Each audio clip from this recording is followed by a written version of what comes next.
ഓരോ പെൺകുട്ടിയും ജനിച്ചു വീഴുന്ന തന്റെ സ്വന്തം വീട്.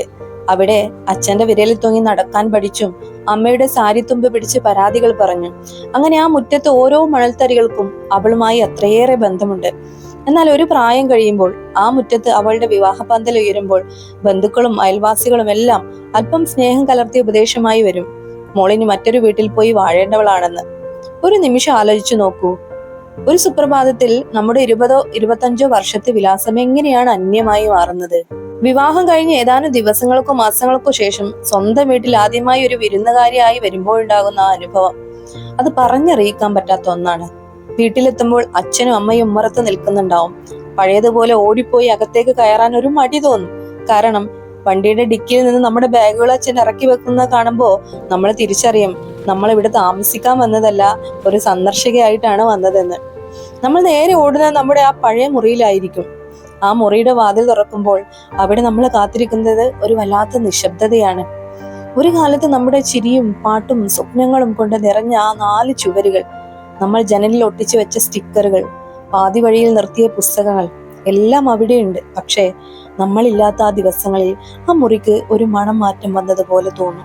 അലമാര തുറക്കുമ്പോൾ അവിടെ നമ്മുടെ സ്ഥാനത്ത് അനിയന്റെ വസ്ത്രങ്ങളോ അച്ഛന്റെ ഫയലുകളോ ഇരിക്കുന്നത് കാണുമ്പോൾ മനസ്സ് അറിയാതെ ഒന്ന് വിങ്ങും. ഇത് എന്റേതായിരുന്നു എന്ന അധികാരം പതുക്കെ പതുക്കെ മാഞ്ഞു പോകുന്നത് നാം കാണും. സ്വന്തം മുറിയിൽ ഒരു അതിഥിയെ പോലെ ഇരിക്കേണ്ടി വരുന്ന ഒരവസ്ഥ. അവിടെയാണ് ഒരു പെണ്ണ് ആദ്യമായി അവളുടെ വേരുകൾ അറുത്തു മാറ്റപ്പെട്ടു എന്ന് തിരിച്ചറിയുന്നത്. നമ്മുടെ നാട്ടില് മറ്റൊരു പ്രധാന കാഴ്ച അടുക്കളയിലാണ്. വിവാഹത്തിന് മുമ്പ് ആ അടുക്കളയിൽ നമ്മൾ പാത്രങ്ങൾ കൊട്ടിയും അമ്മയുടെ വഴക്കിട്ടും ഇഷ്ടമുള്ളത് ഉണ്ടാക്കി കഴിച്ചു നടന്നിരുന്നു. എന്നാൽ വിവാഹശേഷം ചെന്ന് കയറുമ്പോൾ അമ്മ നമ്മളോട് ചോദിക്കാണ്, മോളെ ചായ എടുക്കട്ടെ എന്ന്, ഒരു അതിഥിയെ പോലെ. ഒരു കാലത്ത് നമുക്ക് സ്വന്തമായിരുന്ന അടുക്കളയിൽ നിന്ന് അമ്മ നമുക്ക് ചായ ഇട്ട് തരുമ്പോ വേണ്ട അമ്മേ ഞാൻ എടുത്തോളാം എന്ന് പറയാൻ പോലും നാം ഒന്ന് മടിക്കും, അല്ലെ? നമ്മൾ അവിടെ വിരുന്നുകാരായി മാറിക്കഴിഞ്ഞു. അമ്മയോട് നാട്ടിലെ വിശേഷങ്ങളൊക്കെ ചോദിക്കുമ്പോ അമ്മ പറയും, ഇവിടെ ഇപ്പൊ അങ്ങനെ വലിയ വിശേഷമൊന്നുമില്ല മോളെ, നീ അവിടുത്തെ കാര്യങ്ങൾ പറയൂ എന്നാണ്. അപ്പോ ഇവിടെ എന്നും അവിടെ എന്നും 2 അതിർവരമ്പുകൾ മാതാപിതാക്കൾ പോലും അറിയാതെ നമുക്ക് ചുറ്റും വിട്ടു തുടങ്ങുന്നുണ്ട്. നമ്മുടെ നാട്ടിലൊരു രീതിയുണ്ട്, കല്യാണം കഴിഞ്ഞ് 4 ദിവസം വീട്ടിൽ നിൽക്കാൻ വന്നാല് അയൽക്കാർ ചോദിക്കും, എപ്പോഴാ മോളെ തിരിച്ചു പോകുന്നതെന്ന്. സ്വന്തം വീട്ടിൽ വന്നിറങ്ങി മിനിറ്റുകൾക്കുള്ളിൽ തിരിച്ചുപോക്കിനെ കുറിച്ച് കേൾക്കേണ്ടി വരുന്ന ആ ഒരു പെൺകുട്ടിയുടെ അവസ്ഥ ആലോചിച്ചു നോക്കൂ. അവളിനി അവിടുത്തുകാരിയാണ് എന്ന് നാട്ടുകാർ വിധി എഴുതുമ്പോൾ അവൾക്കുള്ളിലെ സ്വന്തം വീട് എന്ന സങ്കല്പം കൂടുതൽ മുറിവേൽക്കപ്പെടുന്നു. ഈ സാമൂഹിക ബോധമാണ് സത്യത്തിൽ പെൺകുട്ടികളെ തന്റെ വീട്ടിൽ നിന്ന് മാനസികമായി അകറ്റുന്നത്. സത്യത്തിൽ പെൺകുട്ടികൾക്ക് സ്വന്തമായ ഒരു വീടുണ്ടോ? ജനിച്ച വീട്ടിൽ അവൾ പോകേണ്ടവളാണ്, ചെന്ന വീട്ടിലാണെങ്കിലോ അവൾ വന്നവളുമാണ്. നമ്മൾ സ്വന്തം വീട്ടിലെ മാറ്റങ്ങളെ കുറിച്ച് സംസാരിച്ചു. എന്നാൽ വിവാഹം കഴിഞ്ഞ് പുതിയ വീട്ടിലെത്തുമ്പോൾ ആ പെൺകുട്ടി നേരിടുന്ന മറ്റൊരു യാഥാർത്ഥ്യമുണ്ട്. വർഷങ്ങളോളം നമ്മൾ ശീലിച്ച രീതികളല്ല ആ വീട്ടിലുണ്ടാവുക. ആദ്യം നേരിടുന്നത് അടുക്കളയിലെ ആ അപരിചിതത്വമാണ്. നമ്മുടെ വീട്ടിൽ കണ്ണടച്ച് നിന്നാൽ പോലും ഉപ്പും മുളകും എവിടെയാണെന്ന് നമുക്കറിയാമായിരുന്നു. പക്ഷെ ഈ പുതിയ വീട്ടില് ഒരു ചായ ഉണ്ടാക്കാൻ പോലും നമ്മൾ ഓരോ പാത്രവും തിരയേണ്ടി വരുന്നു. ഇതെവിടെയാണ് വെച്ചിരിക്കുന്നത് എന്ന് ചോദിക്കാൻ തോന്നുന്ന ഒരു മടി, അല്ലെങ്കിൽ എന്തെങ്കിലും തെറ്റിപ്പോവോ എന്ന ഭയം. ഇത് കേവലം ഒരു പണിയല്ല, മറിച്ച് നമ്മുടെ മനസ്സ് പുതിയൊരു ചുറ്റുപാടുമായി പൊരുത്തപ്പെടാൻ എടുക്കുന്ന സമയമാണ്. സ്വന്തം വീട്ടിൽ വിശക്കുമ്പോൾ നമ്മൾ അമ്മയോട് അധികാരത്തോടെ പറയായിരുന്നു, അല്ലെ? എന്നാൽ പുതിയ വീട്ടിൽ എല്ലാവരും കഴിച്ചോ എന്ന് നോക്കി അവസാനം കഴിക്കാനിരിക്കുമ്പോൾ തോന്നുന്ന ഒരു തരം ഒറ്റപ്പെടലുണ്ട്. രാത്രി വിശക്കുമ്പോൾ അടുക്കളയിൽ പോയി എന്തെങ്കിലും എടുത്ത് കഴിക്കാൻ പോലും നമ്മളൊന്ന് മടിക്കും. ആരെങ്കിലും എന്തെങ്കിലും വിചാരിക്കോ എന്ന ഈ ഒരു ചിന്ത നമ്മുടെ ആത്മവിശ്വാസത്തെയാണ് ബാധിക്കുന്നത്. ഇനി പുതിയ വീട്ടിൽ എന്തെങ്കിലും മാറ്റങ്ങൾ വരുത്തുമ്പോഴോ അല്ലെങ്കിൽ പുതിയ ഒരു കാര്യം തുടങ്ങുമ്പോഴോ നമ്മളോട് അഭിപ്രായം ചോദിക്കണമെന്നില്ല. പണ്ട് നമ്മുടെ വീട്ടിൽ എല്ലാ കാര്യങ്ങളിലും നമ്മൾ ഇടപെട്ടിരുന്നു. നമ്മുടെ ഒരു കയ്യൊപ്പുണ്ടാവും എല്ലാത്തിലും. എന്നാലോ ഇവിടെ ഒരു കാണിയായിട്ട് ഇരിക്കേണ്ടി വരുന്നത് വലിയൊരു വേദനയാണ്, അല്ലെ? ഞാനിവിടെ വെറും ഒരു അതിഥിയാണോ എന്നൊരു ചോദ്യം വീണ്ടും നമ്മുടെ ഉള്ളിൽ ഉയരും. ഇവിടെ നമ്മുടെ ചിന്താഗതികളിൽ ചെറിയ മാറ്റങ്ങൾ വരുത്തേണ്ട സമയമാണ്. പുതിയ വീട്ടിൽ ഒരു കാര്യത്തിന് അമിതമായി അനുവാദം ചോദിക്കുന്നത് നിങ്ങൾ അവിടെ ഒരു അതിഥിയായി നിലനിർത്തും. പകരം അത് നിങ്ങളുടെ കൂടി വീടാണെന്ന ബോധ്യത്തോടെ കാര്യങ്ങൾ ഏറ്റെടുക്കുക. ചെറിയ ഉത്തരവാദിത്തങ്ങൾ ചോദിച്ചു വാങ്ങുക. നിങ്ങൾക്ക് എന്തെങ്കിലും വിഷമം ഉണ്ടെങ്കിൽ അത് ഭർത്താവിനോടോ വീട്ടുകാരോടോ തുറന്നു പറയുക. അതിങ്ങനെ മനസ്സിനുള്ളിൽ വെച്ച് വീർപ്പ് മുട്ടിക്കുന്നത് ഉത്കണ്ഠ വർദ്ധിപ്പിക്കുകയുള്ളൂ. ഇനി എവിടെയായാലും നിങ്ങൾ നിങ്ങൾക്കായി ഒരു ഇടം കണ്ടെത്തുക എന്നതാണ് മറ്റൊരു കാര്യം. പുതിയ വീട്ടിലെ ഒരു മുറിയോ അല്ലെങ്കിൽ ഒരു കോണോ നിങ്ങളുടെ ഇഷ്ടത്തിനനുസരിച്ച് മാറ്റിയെടുക്കുക. അവിടെ നിങ്ങളുടെ പ്രിയപ്പെട്ട ഒരു ഫോട്ടോയോ ചെടിയോ വെക്കുക. ആ വീടിന്റെ ഗന്ധം നിങ്ങളുടേത് കൂടിയായി മാറട്ടെ. പഴയതും പുതിയതും എന്നൊരു താരതമ്യം നമ്മുടെ മനസ്സിലില്ലാതിരിക്കണം.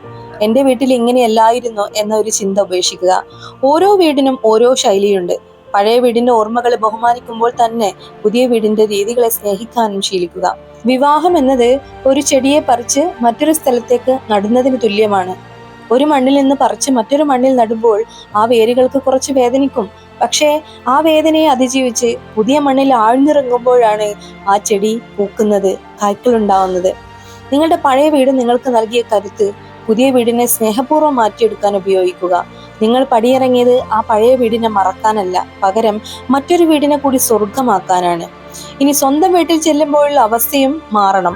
സമൂഹം വിരുന്നുകാരി എന്ന് വിളിച്ചാലും നിങ്ങൾ നിങ്ങളുടെ ഉള്ളിൽ വിരുന്നുകാരിയാകരുത്.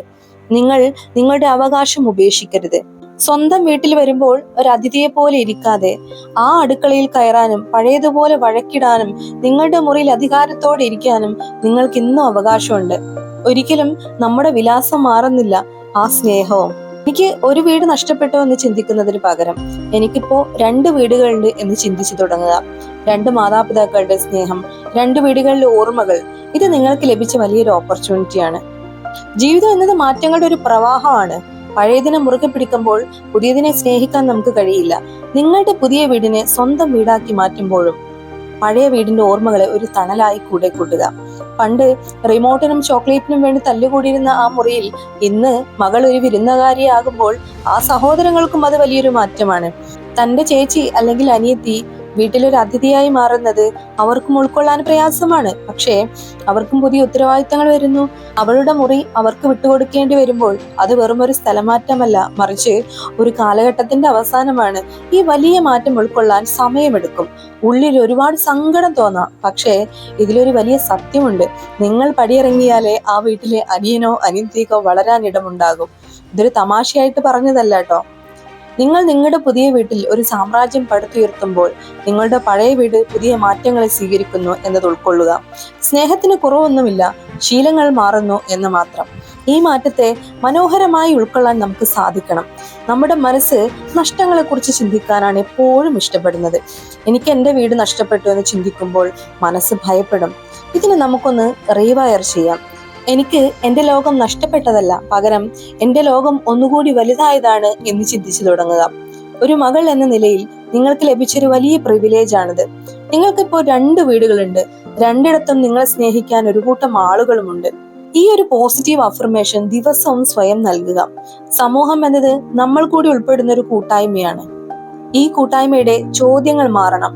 അയൽക്കാരി പെൺകുട്ടി വീട്ടിൽ വിരുന്നിന് വരുമ്പോൾ നീ എപ്പോഴാ തിരിച്ചു പോകുന്നത് എന്ന് ചോദിക്കുന്നതിന് പകരം അവളുടെ സുഖവിവരങ്ങൾ അന്വേഷിക്കാനും അതോടൊപ്പം തന്നെ അവൾക്ക് ഇപ്പോഴും പഴയ പോലെ ഇടപഴകാനുള്ള സ്വാതന്ത്ര്യം ഇവിടെ ഉണ്ടെന്ന് തോന്നൽ അവളിൽ ഉണ്ടാക്കാൻ ശ്രമിക്കുകയും ചെയ്യുക. ഇത്തരത്തിൽ നമ്മൾ ഓരോരുത്തരും മാറാൻ ശ്രമിക്കുമ്പോൾ 2 വീടുകൾക്കും ഇടയിൽ ഒറ്റപ്പെടലിന്റെയും നഷ്ടപ്പെടലിന്റെയും നീട്ടൽ അനുഭവിക്കുന്ന നമ്മുടെ പെൺമക്കൾക്ക് ആത്മവിശ്വാസത്തിന്റെ ചെറിയ അംശമെങ്കിലും നൽകാൻ നമുക്ക് സാധിക്കും.